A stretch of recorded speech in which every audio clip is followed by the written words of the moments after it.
अस्सलाम वालेकुम YouTube family, कैसे हैं आप सब। उम्मीद करती हूँ आप सब खुश होंगे। अल्लाह आप सबको आबाद रखे और वेलकम करती हूँ आपको अपने चैनल फ़ीफ़ीज़ लाइफ व्लॉग्स में। जैसा कि अभी अभी ईद अनाउंस हो चुकी है और ईद का चांद जो है वो नज़र आ चुका है। कल ईद है पाकिस्तान में और इसी अनाउंसमेंट के साथ मैं और मेरे हस्बैंड निकल गए थे शॉपिंग के लिए, क्योंकि पिछले बहुत सारे दिनों से कुछ तबीयत सेट नहीं थी, कोई व्लॉगिंग भी नहीं की, कुछ रिकॉर्ड भी नहीं किया और हम कहीं इतना ज़्यादा रमज़ान में बाहर भी नहीं जा सके थे। तो बस मेरे हस्बैंड को था कि नहीं, एक बार तो जाना ही चाहिए, तो हम निकल गए थे शॉपिंग के लिए। हम बहुत अर्ली निकल गए थे, फ़ौरन ही अफ्तारी के बाद, ताकि रश ना मिले हमें और जो भी एक दो ड्रेसेस लेने हैं वो हम जल्दी से लेके वापस आ जाएं। इसलिए हम बहुत ही नियरेस्ट गए थे। हम एट्रियम आए थे और आप देख सकते हैं कि एट्रियम में अभी बिल्कुल भी रश नहीं है, क्योंकि जस्ट अभी आई थिंक 15 to 20 मिनट्स पहले ही अनाउंसमेंट हुई है और यहाँ पे काफ़ी ज़्यादा मतलब स्पेस थी। सिर्फ जस्ट जो इनका ग्राउंड फ्लोर है वहाँ पे रश था। वहाँ पे मेहंदी के कैंप्स भी लगे हैं और वहाँ पे बच्चों की जो प्ले एरिया बनाया हुआ है उसकी वजह से थोड़ा रश है। अदरवाइज़ ऊपर वाले फ्लोर्स में बिल्कुल भी रश नहीं था। हम बहुत आसानी से काफ़ी सारी शॉप्स का हमने विज़िट किया और मुझे इस बार की इनकी सजावट इतनी कोई ख़ास नहीं लगी ईद की। जस्ट लाइटिंग्स थी और बस लाइटिंग से ही सजाया हुआ था। अदरवाइज़ बड़ी ईद पे मैं लकी वन मॉल गई थी तो उन्होंने काफ़ी अच्छी सजावट की थी। ये आप देख लीजिए कि यहाँ पे मेहंदी के कैंप्स लगे हैं और लड़कियाँ मेहंदी लगा रही हैं। तो बस जी, हम इसी तरह विज़िट करते रहे कुछ शॉप्स पे।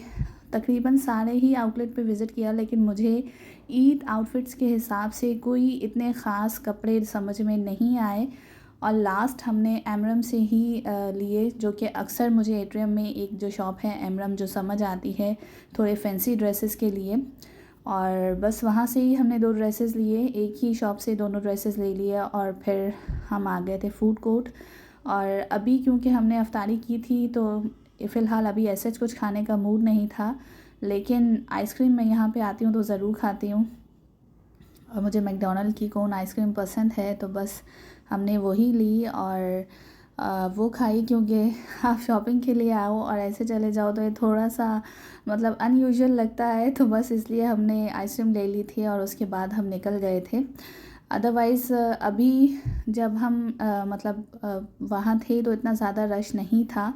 मतलब अगर आप अफ्तारी के फ़ौरन बाद आते हैं चांद रात पे तो इजीली आपकी शॉपिंग हो जाती है और इतना ज़्यादा मसला नहीं होता। और ये थोड़ी सी सजावट इन्होंने ऊपर फूड कोर्ट वाले एरिया में भी की थी, जो मैं आपको दिखा रही हूँ। ये यहाँ पे इनका लेफ़्ट साइड पे सिनेमा हॉल भी है और यहाँ पे ये एंट्रेंस है और इसके साथ ही यहाँ से नीचे की स्टेयर्स हैं। तो बस हम इतना ही था हमारा यहाँ पे विज़िट, क्योंकि यहाँ पे ऐसे कोई ज्वेलरी शॉप या ऐसी कोई इतनी ख़ास शॉप्स नहीं हैं। हाँ, यहाँ पे फुटवेयर्स की काफ़ी आउटलेट्स हैं, इसके अलावा कपड़ों के काफ़ी आउटलेट्स मिल जाते हैं आपको। यहाँ पे वेस्टर्न ड्रेसेस की बहुत ज़्यादा कलेक्शन मैंने इस बार देखी है। काफ़ी न्यू शॉप्स हैं, जबकि आउटफिट्स और फुटवेयर्स यहाँ पे ज़्यादा हैं। इसके अलावा अगर आप कहेंगे कि ज्वेलरी, तो वो ग्राउंड फ्लोर पे कुछ स्टॉल्स तो लगे हुए हैं, बट एज सच प्रॉपर जैसे लड़कियों को बहुत ज़्यादा कलेक्शन देख के समझ आता है, ऐसा नहीं है। ठीक है, और ये मैं आपको ऊपर से व्यू दिखा रही हूँ ग्राउंड फ्लोर का। तो ये था। अदरवाइज़ मैं थोड़ा सा शॉक्ड थी इस बार के विज़िट पे कि किसी भी आउटलेट पे, चाहे वो जे डॉट हो और जे डॉट पे मतलब बहुत ही नॉर्मल से कपड़े भी इतने हाई प्राइजेस पे थे कि कुछ समझ नहीं आ रही थी। मतलब इस प्राइस पे ऐसे ड्रेसेस लेने एक सेंस नहीं बनता है, तो इसलिए मुझे बिल्कुल भी कुछ समझ नहीं आई, चाहे वो साया हो या लाइमलाइट हो। लाइमलाइट से मेरा जो मतुल विदा का ड्रेस आया था, मेरे हस्बैंड लेके आए थे वाइट ड्रेस, तो वो भी काफ़ी मुझे एक्सपेंसिव लगा था, जबकि वो बिल्कुल सिंपल था और उसके साथ प्रिंटेड दुपट्टा था। 2 पीस सूट था, वो भी 5000 का। तो मतलब ऐसे कुछ इतना ख़ास समझ में नहीं आ रही थी, लेकिन प्राइजेस बहुत हाई थी। और जैसे होता है ना कि फेस्टिव ड्रेसेस होने चाहिए, ऐसी कलेक्शन मुझे नज़र नहीं आई। माइट बी पॉसिबल क्योंकि एट्रियम में इतनी ज़्यादा कलेक्शन रखी भी नहीं जाती है जो लेटेस्ट होती है, लेकिन फिर भी मतलब यहाँ पे भी चांद रात को तो ऑब्वियसली इन्हें कलेक्शन रखनी चाहिए थी, बट यहाँ पे ऐसे नहीं था। तो बस जी, 2 ड्रेसेस हमने लिए थे और उसके बाद हम यहाँ से निकल गए थे। मैंने अपने हस्बैंड के लिए डाइनर्स का कुर्ता देखना था, लेकिन उन्हें वहाँ कुछ समझ नहीं आई। उन्होंने कहा इतनी ज़्यादा प्राइजेस का कुर्ता नहीं मैं पहनूँगा, और मतलब वहाँ पे जो स्टार्ट था वो 6000 7000 जो प्लेन थे इस तरह के थे। और मैंने उनसे काफ़ी इंसिस्ट किया कि आप यहाँ से ले लो। ऑलरेडी उनका एक ड्रेस है जो कल के लिए मैंने प्रेस करके रखना है, लेकिन मुझे था कि मैं उनके लिए एक ईद का ड्रेस ले लेती यहाँ पे। फिर जो ग्राउंड फ्लोर पे हमने, मेरे हस्बैंड ने कहा कि मैं मेहंदी का बंच बनवा लूँ यहाँ से। ये 350 पर साइड लगा रहे थे, यानी 2 साइड्स जो था वो 700 का था और पर साइड 350 लगा रहे थे। लेकिन यहाँ पे इस वक्त कोई अवेलेबल नहीं था, यानी कि कोई फ्री नहीं था। तो मुझसे इतनी देर बैठा नहीं जाना था, तो मैंने कहा कि नहीं, मैं घर जाके लगवा लूँगी। मेरी नंद की बेटी मेहंदी लगाती हैं, तो मैंने कहा मैं उन्हीं से लगवा लूँगी। अभी इतनी देर मैं यहाँ पे वेट नहीं कर सकती। और अब जो है वो रश भी शुरू हो गया था। अब रश होना स्टार्ट हो गया था, क्योंकि ऑब्वियसली सी बात है, जितना लोगों को पता चलता है उसके बाद से लोग अपनी चांद रात की तैयारी शुरू कर देते हैं। और चांद रात को अक्सर लोग कहते हैं कि घर पे बैठ के क्या करें, जो लेडीज़ होती हैं उन्होंने कुछ कल की प्रिपरेशन करनी होती है, वरना ज़्यादातर तो यही होता है कि जी हम बाहर ही इंजॉय करें जाके और मॉल्स वगैरह में। हालांकि बहुत ज़्यादा रश होता है, लेकिन फिर भी एक होता है कि चांद रात को तो हमने मॉल जाना ही जाना है, जो एंड मोमेंट की शॉपिंग होती है वो करनी है। उसके बाद जी हम वापसी पे मेरे हस्बैंड ने कहा कि रात को मुझे भूख लग जाएगी, क्योंकि हमने खाना नहीं खाया था, अफ्तारी की थी।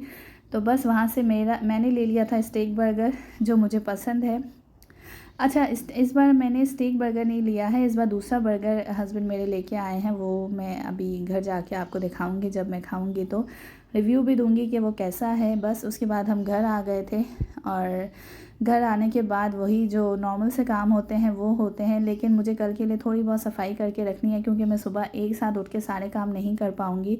तो मेरी कोशिश होगी कि मैं सफाई अभी कर लूँ और जो कुकिंग है वो सुबह कर लूँ। तो बस जी, बस फिर हम घर आ गए थे। अच्छा जी, ये जो इस बार मेरा बर्गर आया है, ये देख लीजिए। ये कुछ स्पाइसी टाइटेनम करके कुछ है, कुछ मैं इसका प्रॉपर नाम नहीं दे पा रही हूँ, मैं इसलिए पे से देख के आपको इसको बता दूँगी। इसका जो पैटी है वो बहुत ही ज़्यादा मतलब हैवी था, और मतलब उसकी क्वांटिटी अच्छी थी अंदर के पैटी की, और वो बहुत ज़्यादा फूला हुआ था और क्रम्स के साथ था। अगर मैं दोनों का रिव्यू करूँ, इसका और स्टेक बर्गर का, तो मैं प्रेफर स्टेक बर्गर को ही करूँगी। मुझे ये इतना ख़ास समझ में नहीं आया। अच्छा, इसमें ग्रिल्ड अनियंस भी थे, ऊपर टॉपिंग हुई हुई थी, और ग्रिल्ड मशरूम्स भी थे। इसके बाद फिर मैंने और मेरे हस्बैंड ने आइसक्रीम खाई। मेरे हस्बैंड की ये फेवरेट आइसक्रीम है सिज़लियर, और ये हमने खाई। और इसके बाद फिर मतलब ये एक एंड था, मीठे के साथ हमने इसका एंड किया था। तो बस ये था हमारा खाना पीना, और यहाँ तक हमारा खाना हो चुका था। और मैंने थोड़ी सी सफाई इसके बीच कर ली थी। मैंने जो बर्गर खाया था वो सफाई करने के बाद खाया था। और बस अभी मैं मेहंदी लगवाऊंगी, और उसके साथ ही ये डे हमारा एंड हो जाएगा। और मैं बस ये बोलना चाह रही थी कि बहुत सारे रमज़ान में मैंने कोई व्लॉग अपलोड नहीं किए।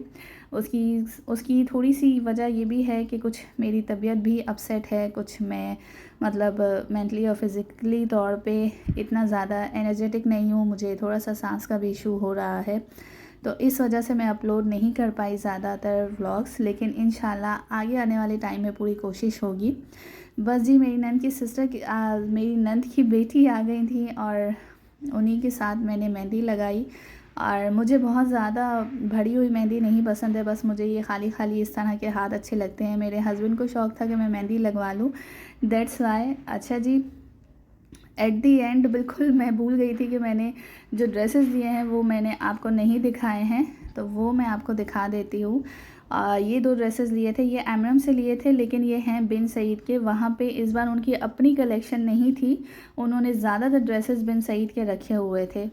अच्छा, वैसे एमरम पे उनके अपने ड्रेसेस भी होते हैं। मैं ईद पे जो अक्सर ड्रेसेस लेती हूँ या एटीएम से वहाँ से शॉप करती हूँ, तो वहाँ पे उनके अपने ड्रेसेस होते हैं। बट इस बार उन्होंने बिन सईद के ड्रेसेस लगाए हुए थे। और ये ब्लू ड्रेस है, ये मेरे हस्बैंड ने पसंद किया था। ये ब्लू कलर का ड्रेस है, उन्हें ब्लू कलर मुझ पर अच्छा लगता है। और हालांकि मेरे पास ब्लू काफ़ी ड्रेसेस हैं। और ये इस तरह पूरी एम्ब्रॉयडर्ड शर्ट है, और मतलब काफ़ी मतलब फुल एम्ब्रॉयडर्ड है। और ये स्लीव्स पे इस तरह का है, ऊपर नेक लाइन पे लेस वर्क हुआ है और नीचे चिकनकारी, आई थिंक ये इसे चिकनकारी कहते हैं, इसका बॉर्डर है। ये पैचेस नहीं है, ये एम्ब्रॉयडर्ड है, बिल्ट इन एम्ब्रॉयडर्ड है। और ये इस तरह से ये 3 पीस सूट है, यानी दोनों ही 3 पीस सूट है, क्योंकि अभी बिल्कुल एंड मोमेंट पे हमने लिए हैं, तो 2 पीस ड्रेस लेने का फ़ायदा नहीं था कि फिर उसकी मैचिंग करनी पड़ती ट्राउज़र के लिए। तो ये फुल है और लेंथ भी अच्छी है। और इसके नीचे देखिए ये जो ऑर्गेन्जा का पीस लगा हुआ है, उसके ऊपर लेस भी लगी हुई है और उसके ऊपर जो है वो चिकनकारी का ये बॉर्डर है, बिल्ट इन बॉर्डर है ये। और ये है पूरा ड्रेस और इसके साथ ये शिफॉन का दुपट्टा है, बहुत हल्की शिफॉन नहीं है, ये कलरफुल दुपट्टा है। और इसके साथ आई थिंक इन्होंने कंट्रास्ट किया है इसे। ये है दूसरा ड्रेस और ये है 5000 का ड्रेस। अच्छा, उस पर प्राइस नहीं लिखी हुई थी, तो मैं इस पे से आपको बता देती हूँ कि ये एक ड्रेस 5000 का है और एक 5500 का है। ये जो बिन सईद का जो मैं अभी आपको दिखाने लगी हूँ ये 5000 का है, और जो पहले देखा है ब्लू वाला वो 5500 का है, जो चिकनकारी का है। ठीक है जी, ये ड्रेस मैंने पसंद किया है और ये ग्रीन कलर का ड्रेस है। ये थोड़ा सा फ्रॉक स्टाइल ड्रेस है, क्योंकि मेरे पास ज़्यादातर जो कपड़े हैं वो शर्ट स्टाइल ही हैं और मैं कुछ चेंज करना चाह रही थी, तो मैंने सोचा कि जो सेकंड है वो थोड़ा फ्रॉक स्टाइल ले लेती हूँ या एयरलाइन स्टाइल ले लेती हूँ। तो एयरलाइन स्टाइल तो ऐसा कुछ नज़र नहीं आए, तो फिर फ्रॉक स्टाइल ले लिया। ये इसका प्रिंटेड ट्राउज़र है आप, ये इसकी शर्ट है।